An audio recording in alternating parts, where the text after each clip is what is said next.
I think it's going to shock you. Epping Forest has turned into a war zone this week. Well, after reports of multiple alleged sexual assaults by a newly arrived migrant, who denies the allegation, of course.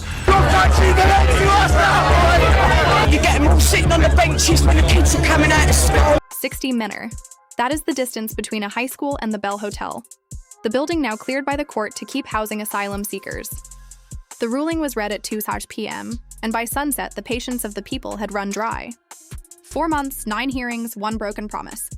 Epic no longer needs Westminster's permission to be angry. On a day meant to honor sacrifice, the poppy became a symbol of betrayal. You cannot rule those who have stopped believing in you. Inside Parliament, the rulers began to speak. Home Secretary, please. We have a tinderbox situation in Epping. We have the Bell Hotel with alleged sexual and physical assaults, and now twice weekly major protests. Appallingly, last week the government successfully appealed against the injunction on the hotel, prioritising the rights of illegal migrants over the rights and indeed safety of the people of Epping. The Home Secretary did not answer. She looked down, shuffled her notes, and turned the page. No apology, no security update, no plan. Minutes later, the Treasury log confirmed $4. $3 million redirected from local NHS and education budgets to fund temporary accommodation for asylum operations. That was the only answer Epping received, and the last one it was willing to accept. Outside, sirens echoed through the town. Inside, the rulers turned another page. By midday, Epping was no longer calm. The high street moved like a tide. Silent at first, then unified. No chants, no banners, only faces turned toward the Bell Hotel. The air was heavy, thick with anger and smoke. Police lines formed across the car park, helmets down, shields up. A woman shouted, "Save our kids!" And hundreds answered. At 1:17 p.m., the first glass broke. A bottle arced through the air. A flare followed. Within minutes, barriers fell.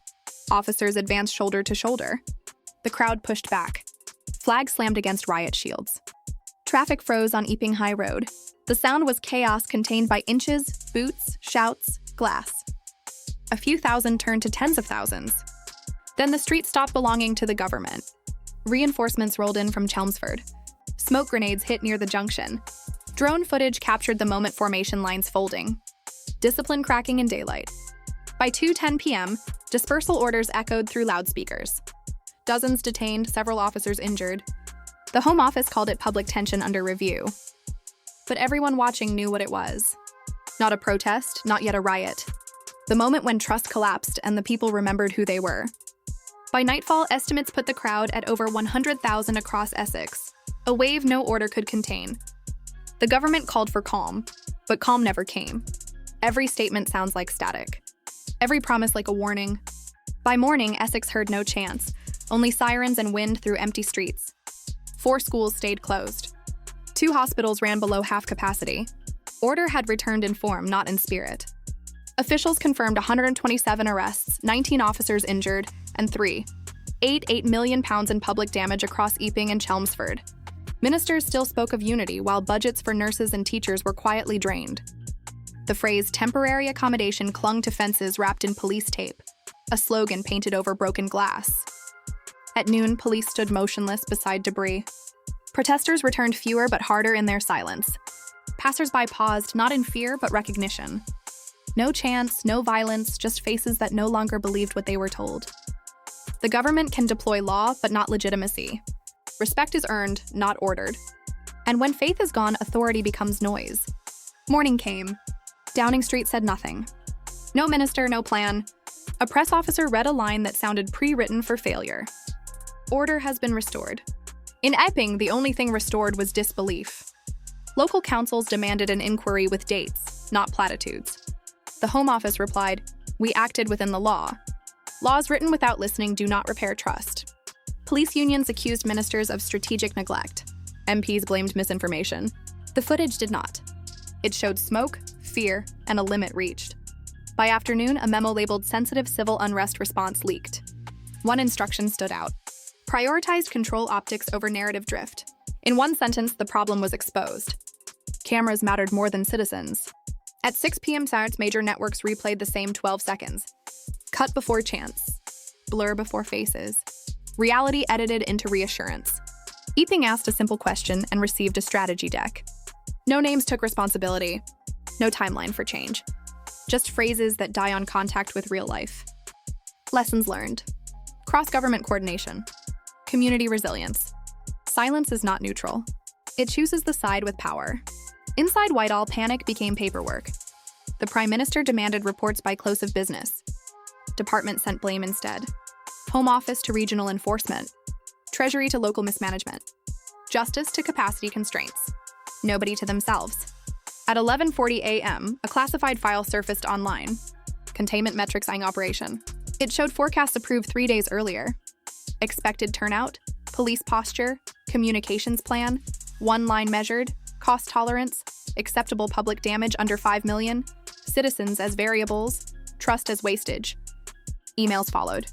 An advisor wrote, but public reaction is emotional, not systemic. Reply, emotion is manageable with message discipline. Another do not concede policy error. By afternoon, staffers were suspected, not foreign agents. Security badges were frozen. Lawyers drafted warnings.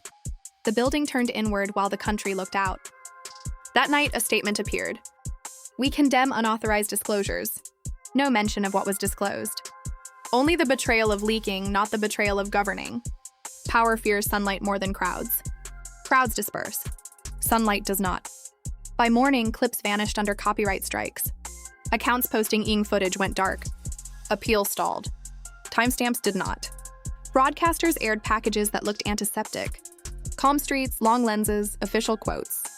The story was smoothed until it lost edges. Outside a newsroom in Manchester, reporters held up blank placards. A message without words said more than any headline. Within an hour, those images also disappeared. At noon, a journalist asked the Home Office, why are verified clips removed? Answer for national cohesion. 2 words that now mean silence by design. Hashtags rotated. Epping protests thinned. Community safety rose and algorithms learned which words to trust. None of them were the public's censorship today does not shout. It tidies, it files, it optimizes until truth underperforms. 2 days later, candles became crowds in Colchester, Basildon, Southend. Vigil first, barricades later. No leaders, only momentum. Government briefings blamed coordinated falsehoods. Locals blamed coordinated neglect. In Edinburgh and Cardiff, committees demanded control over housing and security. Belfast issued a sentence that cut deeper than protest. We warned you. The union looked fragile, not on maps, but in memory. London spoke of shared values. Towns asked when values last shared a budget. Markets watched. Tourism fell another 14%. Bookings evaporated in hours, not weeks. The pound dipped for reasons spreadsheets cannot price, meaning what failed in an airping was not policing. It was consent, and consent cannot be requisitioned. It must be renewed. On Epping High Street, a handwritten note went up on a cafe window. No sides, no cycles, just decency. By midday, signatures crowded the glass. Locals, migrants, off-duty officers. The queue formed. Not for protest, but for a pen. A retired driver said, "We want safety without being split first." No camera framed the line. The town did. Stores copied the notice. Churches pinned it to doors. Children traced it in chalk outside schools. By evening, the county wore the same sentence. We clean what politics dirties. No fund, no leader, only example. Power issues orders. People issue standards. One compels, the other convinces. Only one lasts. Weeks later, headlines moved on. The question did not. What kind of state asks for loyalty after forgetting duty? Britain is not choosing between parties. It is choosing between memory and denial. Epping was never the story. It was the mirror. In it, a country saw itself. Bruised, divided, but still capable of decency.